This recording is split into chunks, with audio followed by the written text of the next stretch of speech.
Hello friends, welcome back to the new video guys and my YouTube channel guys. Today friends, we are going to talk about guys Oppo phone setting guys, and today video title is guys how can we on guys do not disturb in Oppo phone device. Friends, you want to on guys your Oppo phone guys phone do not disturb. So friend, how can you on and friend, how can you use your phone do not disturb setting? Today guys we will talk about in this video guys.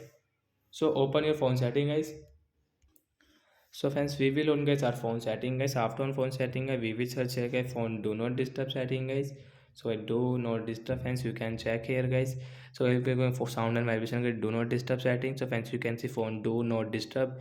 So friends, you can see guys this notification. Your phone will not ring or vibrate except for alarm and timers. The status bar will show a moon icon when do not disturb is on.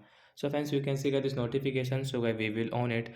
After on guys, you can see guys this moon icon on status bar guys will show, and guys phone will not ring or vibrate. So friends, you can not use guys your phone ringtone setting means guys your phone our phone will not ring or vibrate except guys phone alarm sound. Friends, you can see the phone will not ring or vibrate. So like that guys you can on, and guys you can use guys your do not disturb setting. So bye bye guys.